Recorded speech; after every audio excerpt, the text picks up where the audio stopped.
बहुत ज़रूरी है जानना परमेश्वर का उद्देश्य क्या था आपको बनाने के लिए, क्यों परमेश्वर ने आपको बनाया। क्योंकि अगर आप इस बात को नहीं जानेंगे, आप वैसा फंक्शन नहीं कर पाएंगे जैसे परमेश्वर चाहता है कि आप फंक्शन करें।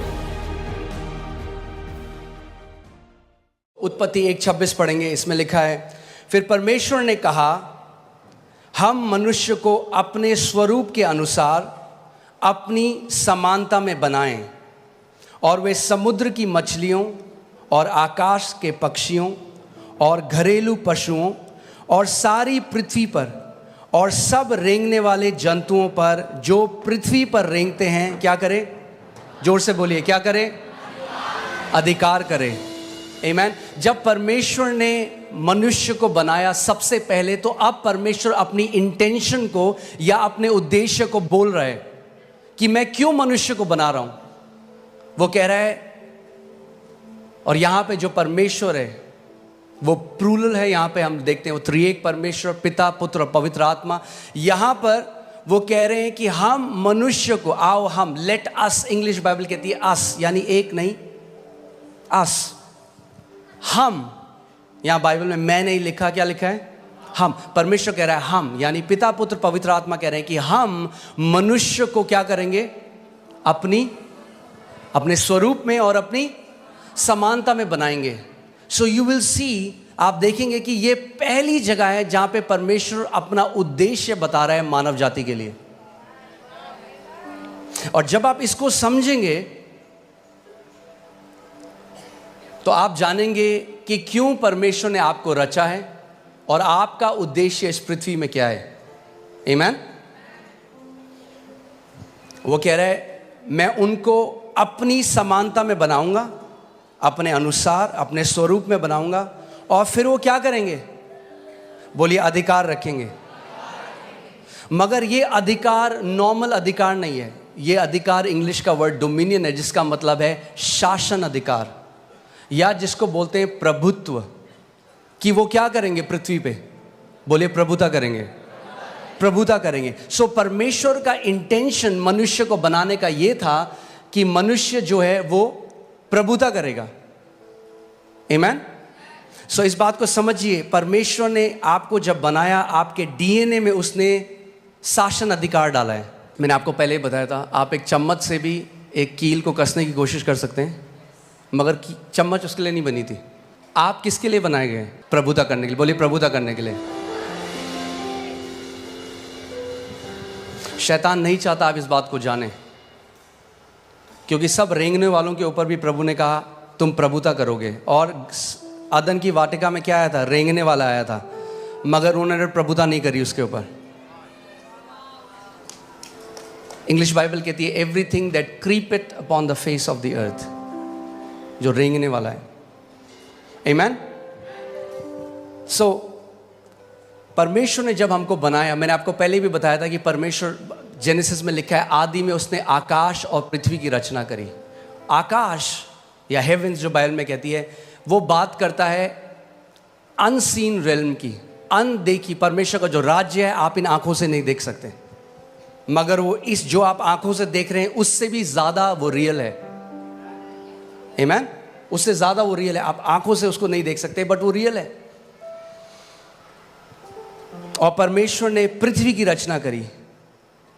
और परमेश्वर ने जब मनुष्य को बनाया तो क्या किया? सबसे पहले जब उसने मनुष्य को बनाया, बाकी सब चीज़ों को जो उसने बनाया अपने मुंह के वचन के द्वारा बनाया, मगर जब उसने मनुष्य को बनाया तो उसने उसको कैसे बनाया?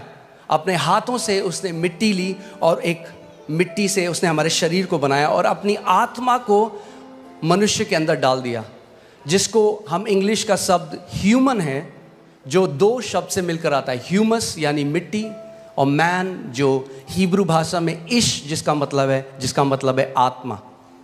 तो परमेश्वर ने ये किया कि परमेश्वर ने कहा कि जो मनुष्य मैं बना रहा हूं, जो मिट्टी के अंदर मैं अपनी आत्मा को डाल रहा हूं, उनको मैं अधिकार दे रहा हूं इस पृथ्वी के ऊपर। किसी आत्मा को अधिकार नहीं है पृथ्वी के ऊपर। आप समझ रहे हैं मेरी बात? किसी भी आत्मा को, और परमेश्वर भी स्वयं आत्मा है। सो जब परमेश्वर ने पृथ्वी मनुष्यों को दी तो वो उस चीज से बाहर आ गया। उसने कहा तुम अधिकार रखो, उसने नहीं कहा हम अधिकार रखेंगे। उसने कहा तुम अधिकार रखो। आज लोग बोलते हैं अजी परमेश्वर तो सब चीज़ जी उसकी मर्जी के बिना तो पत्ता भी नहीं हिलता, सब चीज़ तो परमेश्वर कंट्रोल कर रहा है। मैं आपसे एक सवाल करता हूँ, क्या परमेश्वर आपको कंट्रोल कर रहा है? आप कंट्रोल हुए आज तक परमेश्वर से? और अगर हम परमेश्वर के कंट्रोल में नहीं है तो कैसे हम कह रहे हैं बाकी सब कुछ वो कंट्रोल कर रहा है? जैसे वो आपको कंट्रोल नहीं कर रहा वैसे वो किसी को भी कंट्रोल नहीं कर रहा। अगर परमेश्वर कंट्रोल करना चाहता तो मनुष्य को शासन अधिकार देता ही नहीं। उसने शासन अधिकार इसीलिए दिया, उसने बोला तुम कंट्रोल करो पृथ्वी को, मैं तुम्हें अधिकार दे रहा हूं। आमीन। कहेंगे ये जानना क्यों जरूरी है? ये जानना बहुत जरूरी है। अगर ये आप नहीं जानेंगे, यद्यपि आप पुत्र हैं, एक दास की तरह जीवन को जिएंगे। जो मसीह यीशु ने हमारे लिए मिराज छोड़ी है, जो इतनी महान है, इतनी ग्रेट है, आप कभी उस तक पहुंच नहीं पाएंगे। आमीन। इसीलिए हमें जानना है कि क्यों परमेश्वर ने हमें बनाया, हमारी सृष्टि करी और कैसे हम उस अधिकार में चल सकते हैं। आमीन। परमेश्वर ने आदम को बनाया, मगर सबसे पहले हमें देखना है कि आदम को परमेश्वर ने क्या बनाया था। लूका 3:38 जब आप पढ़ेंगे उसमें लिखा है इससे ये आया, इससे ये आया, इसने इसको पुत्र को जना, इसने इसको जना, और वह एनोश का, और वह शेत का, यानी एनोश शेत का, और वह आदम का, यानी शेत आदम का, और वह पढ़िए परमेश्वर का पुत्र था। तो आदम कौन था? आदम कौन था? परमेश्वर का पुत्र। परमेश्वर ने सबसे पहले मनुष्य को जब बनाया तो नौकर नहीं बनाया, पुत्र बनाया। और जब पुत्र बनाया तो पुत्र को अधिकार दिया शासन करने का, प्रभुता करने का, डोमिनियन करने का। आमीन। पहला आदम क्या था? पुत्र था। मैं चाहता हूं भजन संहिता 8 में चले जाएं। भजन संहिता 8 उसकी मैं 4 अध्याय से पढ़ूंगा, आप इसको ध्यान से सुनिएगा। तो फिर मनुष्य क्या है कि तू उसका स्मरण रखे, और आदमी क्या है कि तू उसकी सुधि ले? क्योंकि तूने उसको परमेश्वर से थोड़ा ही कम बनाया है। किसने बनाया मनुष्य को परमेश्वर से थोड़ा ही कम? परमेश्वर ने। लोग कहते हैं अच्छा तुम क्या समझ रहे हो अपने आप को? परमेश्वर के पुत्र जो उसने हमें बनाया है। अब कोई अगर आपको बोले अच्छा ये उनकी तरह बात कर रहा है, आपके पापा की तरह, कहना हाँ जी वो मेरे पापा हैं।